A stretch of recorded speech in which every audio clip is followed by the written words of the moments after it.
অমৃত বৃক্ষ আন্দোলন কাৰ্যসূচীত আপোনালোকে নিশ্চয় গছপুলি ৰোপণ কৰিছে আৰু ৰোপণ কৰাৰ পিছতে আপোনালোকৰ চাৰ্টিফিকেটখন ডাউনলোড কৰিবৰ কাৰণে এই অপশ্যনটোত আহিছে নহয় জানো ইয়াত চাওক লগ ইন টু ইয়ৰ একাউণ্ট তো আমি ইয়াতে আমাৰ ৰেজিষ্টাৰ মোবাইল নম্বৰটো টাইপ কৰি তো তাৰ ইয়াত গেট OTP কৰিলে যিটো নেকি click here to get one time password অৰ্থাৎ OTP তো সেইটো ক্লিক কৰিলে আমাৰ OTPটো নাহে অৰ্থাৎ আমাৰ নম্বৰটো ভেলিড নহয় বুলি দেখুৱাই থাকে মোবাইল নম্বৰটো কিন্তু সেইটোৱে ৰেজিষ্টাৰ মোবাইল নম্বৰটো নহয় জানো তো আপোনালোকে যদি দেখুৱাইছে মই দেখুৱাই আছোঁ এনেধৰণৰ চাওক মই এইটোৱে মোবাইল নম্বৰ সেম ৰেজিষ্টাৰ কৰা কিন্তু ইয়াতে চাওক মই যেতিয়া OTPটো বিচাৰিছোঁ তেতিয়া দেখুৱাই আছে ইয়াত এণ্টাৰ ভেলিড মোবাইল নম্বৰ মানে মোক ভেলিড মোবাইল নম্বৰ এটা টাইপ কৰিব কৈ আছে ইয়াত এণ্টাৰ কৰিব কৈ আছে কিন্তু সেইটোৱে নম্বৰ হয় তো এনেকুৱা যদি আপোনালোকৰো হৈছে তেনেহ'লে এই ভিডিঅ'টো সম্পূৰ্ণ চাওক আৰু কেনেধৰণে এয়া ঠিক কৰিব পাৰিব আপোনালোকক দেখুৱাই আছোঁ তো বলক আমি মোবাইল স্ক্ৰীনত গৈ দেখুৱাই আছোঁ নমস্কাৰ বন্ধুসকল স্বাগতম জনাইছোঁ এটা নতুন ভিডিঅ' লৈ আৰু আজি এই ভিডিঅ'ত আপোনালোকক পুনৰবাৰ অমৃত বৃক্ষ আন্দোলনৰ যিখন নেকি চাৰ্টিফিকেট প্লান্টেশ্যন চাৰ্টিফিকেট অৰ্থাৎ আপুনি গছপুলি ৰোপণ কৰা চাৰ্টিফিকেটখন উলিয়াব পাৰিব তো সেয়া দেখুৱাই আছোঁ কিন্তু আপোনালোকে বহুতে কমেণ্ট কৰি আছে যে আমাৰ OTPটো নাহে কিবা এটা প্ৰব্লেম দেখুৱাইছে তো এনেকুৱা যদি প্ৰব্লেম দেখুৱাইছে মই যিটো আপোনালোকক দেখুৱাই আছোঁ তেনেকুৱা প্ৰব্লেম দেখুৱাইছে তেনেহ'লে আপোনালোকে এই ভিডিঅ'টো সম্পূৰ্ণ চাওক তো পোনপ্ৰথমে আমি এটা ব্ৰাউজাৰ অ'পেন কৰি ল'ব লাগিব সেয়া হৈছে ক্ৰম ব্ৰাউজাৰ আপোনালোকে ক্ৰম ব্ৰাউজাৰটো অ'পেন কৰক মই এয়া ক্ৰম ব্ৰাউজাৰটো অ'পেন কৰিছোঁ আৰু চাৰ্চ বাৰত টাইপ কৰিব আপোনালোকে অমৃত বৃক্ষ আন্দোলন নতুবা চমুকৈ aba.assam.gov.in এনেকৈ টাইপ কৰি দিব আৰু চাৰ্চ কৰি দিব চাৰ্চ কৰাৰ পিছতে এই ৱেবছাইটটো আহিব আপোনালোকৰ ওচৰত প্ৰথমে যিটো ৱেবছাইট তাতে আপোনালোকে ক্লিক কৰি দিব আৰু ক্লিক কৰাৰ পিছতে আপোনালোকৰ ওচৰত এনেকুৱা পেজ খোল খাই আহিব দেখিছে নহয় আপোনালোকে এই পেজটো খোল খাই আহিব আৰু এই পেজটো আপোনালোকে যদি ডেস্কটপ মোড কৰা নাই তেনেহ'লে ওপৰত যিটো টিৰ নতুবা 3 ডট থাকিব সেই অপশ্যনটোত ক্লিক কৰি দিব মই টিৰটোত ক্লিক কৰিছোঁ আৰু ইয়াতে দেখিছে এটা অপশ্যন আছে তলত ডেস্কটপ ছাইড তো ইয়াতে আপোনালোকে এইটো মোৰ টিক আছে তো আপোনালোকৰ আনটিক থাকিব পাৰে মই আনটিক কৰি দেখুৱাইছোঁ এতিয়া 3 ডটটোত ক্লিক কৰিছোঁ পুনৰ ইয়াতে চাওক ডেস্কটপ ছাইডটোত টিক কৰি দিব আৰু আপোনাৰ মোবাইল ফোনটো ডেস্কটপ অৰ্থাৎ লেপটপ কম্পিউটাৰৰ দৰে হৈ আহিব এতিয়া আপোনালোকে অকণমান জুম কৰিব জুম কৰাৰ পিছতে আপোনালোকে এটা অপশ্যন পাব ওপৰত এটা অপশ্যন আছে চাওক আপোনালোকে 3 লাইন এই 3 লাইনটোতে আপোনালোকে অ'কে কৰি দিব অৰ্থাৎ ক্লিক কৰি দিব মই ক্লিক কৰি দিলোঁ ইয়াতে আৰু ক্লিক কৰাৰ পিছতে আপোনালোকৰ ওচৰত আকৌ এটা পেজ খোল খাই আহিব অকণমান লেফ্ট ছাইডত আপোনালোকে চুৱাইপ কৰিলে দেখিছে নহয় ইয়াতে এটা অপশ্যন আছে লগ ইন এই লগ ইন অপশ্যনটোত ক্লিক কৰি দিয়ক আৰু ক্লিক কৰাৰ পিছতে আপোনালোকৰ ওচৰত পুনৰ এটা পেজ খোল খাই আহিব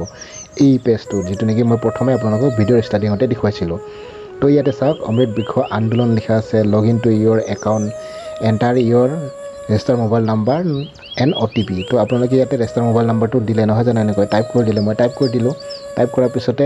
দুটামান টাইপ কৰাৰ পিছতে গোটেইটো অপশ্যনটো আহে অৰ্থাৎ নাম্বাৰটো যদি আগতে আপোনালোকে টাইপ কৰিছে নহয় জানো তেতিয়া অ'কে কৰি দিলে এনেকৈ আহে আৰু অহাৰ পিছত আপোনালোকে যিটো নেকি click here to get one time password এই অপশ্যনটোত ক্লিক কৰাৰ লগে লগে এনেকুৱা দেখুৱাই থাকে দেখিছে নহয় এয়া যদি দেখুৱাইছে আপোনালোকে টেনশ্যন নকৰিব পোনপ্ৰথমে আপোনালোকে নম্বৰটো পুনৰ কেঞ্চেল কৰি ল'ব তাৰপিছত এটা এটাকৈ গোটেই নম্বৰটো টাইপ কৰি দিব আপোনালোকে আপোনাৰ যদি স্ক্ৰীণত শ্ব' কৰিছে কিপেডত কিবৰ্ডটোত তেতিয়া আপোনালোকে সেইটো ডাইৰেক্ট অ'কে কৰি নিদিব আপোনালোকে এটা এটাকৈ নম্বৰটো সম্পূৰ্ণ টাইপ কৰি দিব 10টা নম্বৰটো তাৰপিছত আপোনালোকে এই অপশ্যনটোত পুনৰ ক্লিক কৰিব যিটো নেকি click here to here one time password তো ইয়াত ক্লিক কৰাৰ লগে লগে চাওক এনেধৰণে পুনৰ আহিছে নম্বৰটো ছেম সেইটোৱে আগতে প্ৰব্লেম দেখুৱাইছিলে কিন্তু এতিয়া সেইটোৱে হৈ গৈছে নহয় জানো তো ইয়াৰ OTP আহিলে OTPটো আপোনালোকে এনেধৰণে ফিল আপ কৰি দিয়ক আৰু মই ফিল আপ কৰি দিলোঁ OTP ফিল আপ কৰি লগ ইন অপশ্যনটোত আমি ক্লিক কৰি দিম লগ ইন অপশ্যনটোত ক্লিক কৰাৰ লগে লগে চাওক ইয়াতে এনেকুৱা অপশ্যনটো দেখুৱাইছে অৰ্থাৎ কাৰ নামত আছে সেইটো গোটেই ডিটেইলছটো দেখুৱাইছে অৰ্থাৎ এইজন বেনিফিচিয়াৰী কোন হয় তেখেতৰ গোটেই ডিটেইলছটো দেখুৱায় এতিয়া তলত চাওক আপোনালোকে এটা অপশ্যন পাব ইয়াতে চাওক টোটেল ইমেজ আপলোড অৰ্থাৎ আপুনি কেইটা ইমেজ আপলোড দিছে সেয়া ইয়াত দেখুৱাইছে মই যিহেতু ইয়াত 5টা ইমেজ আপলোড দিছোঁ ফটো আপলোড দিছোঁ গছপুলি ৰোপণ কৰা তো সেইটো 5টা দেখুৱাইছে তো ইয়াতে ভিউ লিষ্টটোত যদি আপোনালোকে ক্লিক কৰে চাওক এনেধৰণে তো ইয়াতে আপোনালোকে এটা বস্তু পাই যাব যদিহে আপুনি ছেভ কৰি ৰখা নাই সেইটো হৈছে এটা ছাইডত চাওক ফটোখিনি দেখুৱাব আপোনালোকৰ গছপুলি ৰোপণ কৰা আৰু এইটো ছাইডত চাওক প্লান্টেশ্যন ID মই আপোনালোকৰ স্ক্ৰীণত দেখুৱাইছোঁ এই আইডিটো যদি আপোনালোকে লোৱা নাই তেনেহ'লে ইয়াৰ পৰা আপোনালোকে নম্বৰটো ল'ব পাৰিব প্লান্টেশ্যন আইডিটো দেখিছে নহয় ইয়াতে প্লান্টেশ্যন ID তাৰপিছতে এইটো ছাইডত আছে চাওক গছপুলি কি ৰোপণ কৰিছোঁ আমি ইয়াতে নামটো কি গছপুলি ৰোপণ কৰিছোঁ সেয়া গোটেই আছে ইয়াতে তাৰপিছত ইয়াত চাওক লেটিটিউড অপশ্যনটোত দেখিছে নহয় লেটিটিউডখিনি যদি আপোনালোকে বিচাৰে তেনেহ'লে ইয়াৰ পৰা কালেক্ট কৰি ল'ব পাৰিব বা লং ইটিউড তো এইটো যদি ল'ব খোজে আপোনালোকে এয়াও ল'ব পাৰিব তো এনেধৰণে গোটেই অপশ্যনখিনি আপোনালোকে এতিয়াও চাব পাৰিব এই ৱেবছাইটৰ থ্ৰুৱেদি আৰু এইটো ছাইডত ফটোখিনি আৰু যদি আপোনালোকে ডিলিট কৰিব বিচাৰে একশ্যন অপশ্যনটোত ৰঙা কালাৰৰ আছে সেই তাত ডিলিট কৰিব পাৰিব আপোনালোকে তো এতিয়া কথা হ'ল এইখিনি কালেক্ট কৰি ল'ব পাৰিব এতিয়া ফটোখন কেনেকৈ অৰ্থাৎ চাৰ্টিফিকেটখন কেনেকৈ ডাউনলোড কৰিব নহয় জানো তো তাৰ কাৰণে আপোনালোকে এয়া যদি কেনচেল কৰি দিয়ে আপোনালোকৰ ডাইৰেক্ট কেনচেল হৈ যাব সেয়েহে আপোনালোকে ওপৰত এটা অপশ্যন পাব চাওক হোম বুলি ইয়াতে আপোনালোকে ক্লিক কৰি দিব হোমত ক্লিক কৰাৰ লগে লগে পুনৰ আগৰ অপশ্যনটোত আহিব দেখিছেনে ইয়াতে আৰু ইয়াতে এতিয়া চাওক আপোনালোকে ইটো সাইডত ৰাইট সাইডত ইয়াতে চাওক আপলোড ফটো টু প্লান্টেড চিডলিং তো এইখিনিৰ তলত ইয়াত গো অপশ্যন আছে তাৰ তলতে এটা অপশ্যন আছে চাওক আপোনালোকে সেয়া হৈছে ডাউনলোড প্লান্টেশ্যন চাৰ্টিফিকেট যদি আপোনালোকে ডাউনলোড কৰিব পৰা নাই এনেকুৱা যদি অপশ্যন আছে এতিয়া আপুনি ডাউনলোড কৰিব পাৰিব তো ইয়াতে ক্লিক কৰি দিলোঁ ক্লিক কৰাৰ লগে লগে আমাৰ ওচৰত ইয়াত অপশ্যন আহিছে চাওক ডাউনলোড ফাইল এগেইন তো আমাক পুনৰ ডাউনলোড এগেইন কৰিব গৈছে অৰ্থাৎ ডাউনলোড কৰিব এতিয়া যদি আপুনি ডাউনলোড কৰোঁ আমাৰ গেলেৰীত ছেভ হ'ব এইটো তো ইয়াতে মই ক্লিক কৰি দিলোঁ ডাউনলোড এগেইনটোত এতিয়া চাওক ওপৰত মোৰ ডাউনলোড হৈ গ'ল ফাইলটো 2 ছেকেণ্ডতে হৈ গৈছে তো এতিয়া অপেন কৰি দেখুৱাম ইয়াত চাওক আপোনালোকক অপেন কৰি দেখুৱাম ইয়াতে অপেন কৰাৰ লগে লগে মোৰ এয়া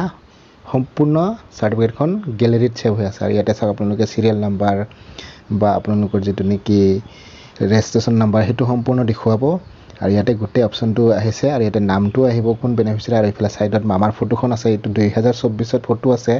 যোৱা 23ত ফটো নাছিলে তো ইয়াতে চাওক আপোনালোকে চাব পাৰে অমৃত বৃক্ষ আন্দোলন 2024 এনেধৰণে আহিব তো যোৱা বছৰৰ হ'লে আমি ইয়াতে 2023 দেখিলোহেঁতেন আৰু মামাৰ ফটোখন নাছিলে যোৱাবাৰ চাৰ্টিফিকেটত নহয় জানো তো এনেধৰণে যদি আপোনালোকে চাৰ্টিফিকেটখন ডাউনলোড কৰিব বিচাৰে তেনেহ'লে নিশ্চয় ডাউনলোড কৰিব পাৰিব বহুতে কমেণ্ট কৰি আছিলে যে চাৰ্টিফিকেটখন ডাউনলোড কৰিব পৰা নাই OTP অহা নাই কিবা হৈছে মোৰ লগইন হোৱা নাই এনেকৈ কৈ আছিলে তো আশা কৰিছোঁ আপোনালোকে নিশ্চয় বুজিবলৈ নহয় জানো তো নেক্সট এটা টপিক পুনৰ লগ পাম জয় আই অসম